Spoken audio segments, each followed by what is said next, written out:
하나님은 사랑이십니다. 동의하십니까?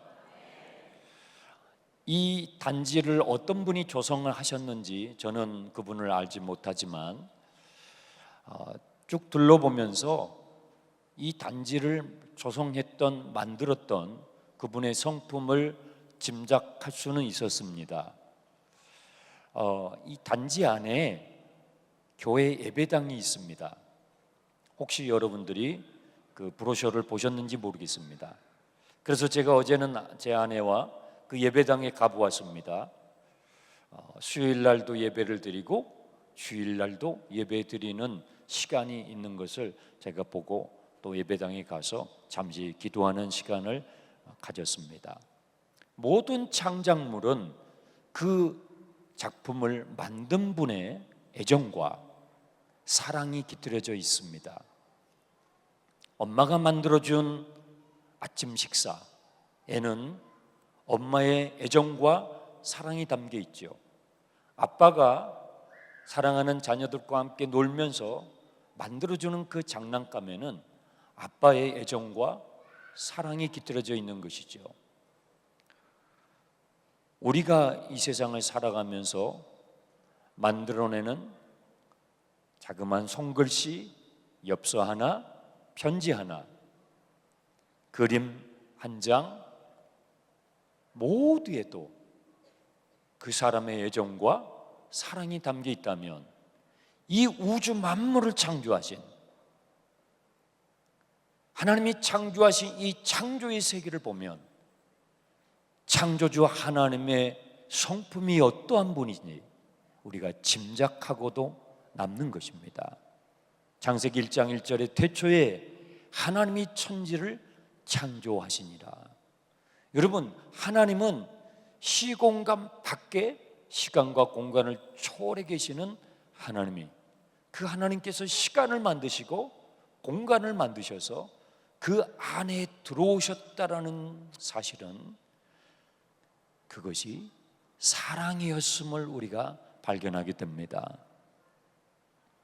하나님께서 시간과 공간 그 안에 들어오셔서 저와 여러분을, 인간을 그분의 형상대로, 하나님의 형상대로 우리를 창조하셔서 하나님과 교제하게 하시고 하나님을 알아갈 수 있도록 창조하셨다는 것은 그분이 지극한 사랑의 존재임을 우리가 알 수 있는 것입니다.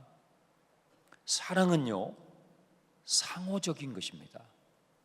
사랑은 혼자서 배울 수 없는 것입니다.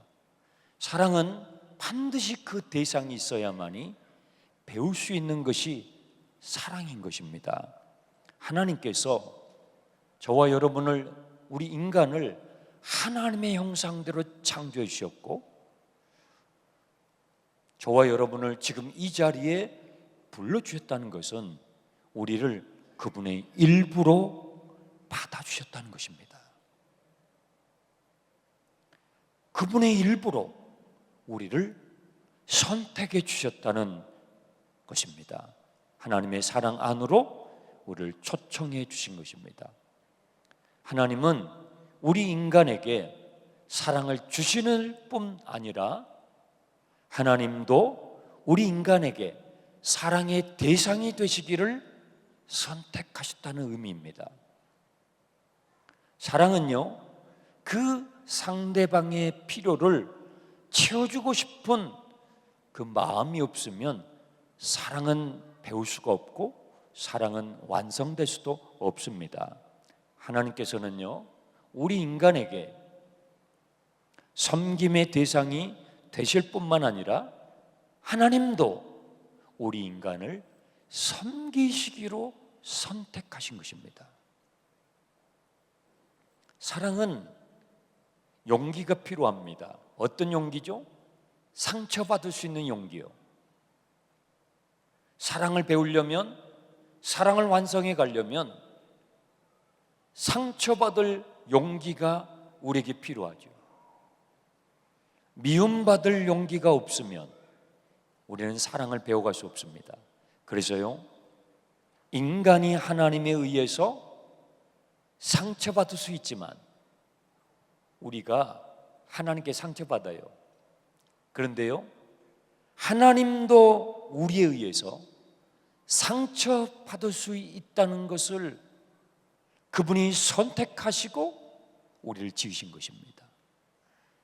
우리는 그 하나님의 사랑으로 초대받은 것입니다.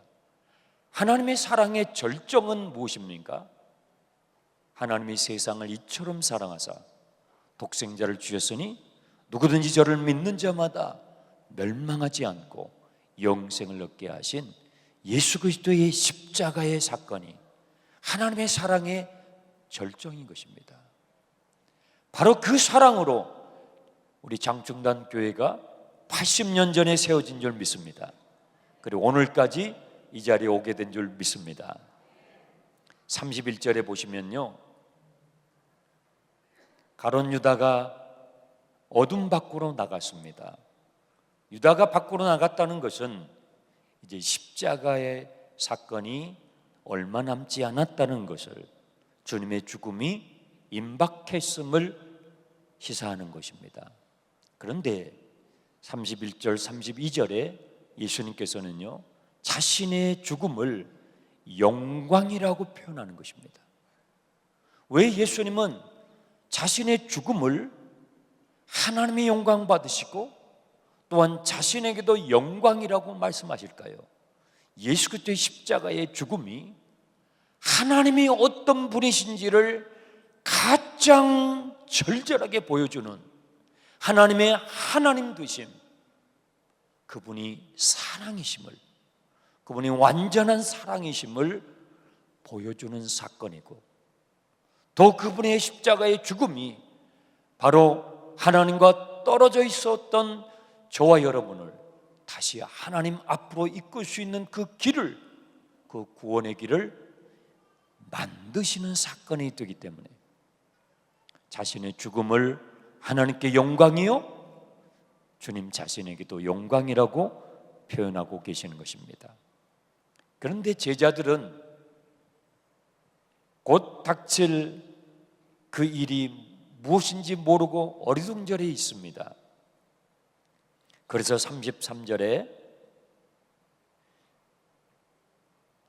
제자들에게 주님께서 이렇게 말씀하십니다. 작은 자들아, 내가 아직 잠시 너희와 함께 있겠노라. 너희가 나를 찾을 것이나 일찍이 내가 유대인들에게 너희는 내가 가는 곳에 올 수 없다고 말한 것과 같이 지금 너희에게도 이르노라. 제자들아 이렇게 말씀하지 않으시고 작은 자들아 이렇게 부르십니다.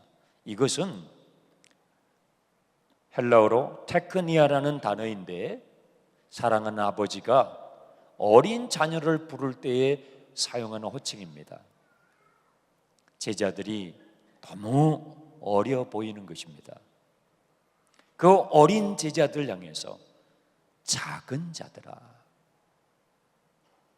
아비의 마음으로, 사랑하는 아비의 마음으로 그 제자 한 사람 한 사람을 바라보시면서 주님께서 당부하시는 것입니다. 내가 너희들과 함께 할 수 있는 시간이 이제 얼마 남지 않았구나 하시면서 아주 중요한 말씀을 해주셔요. 34절, 우리 다 함께 34절을 함께 읽어보겠습니다. 시작. 새 계명을 너희에게 주노니 서로 사랑하라.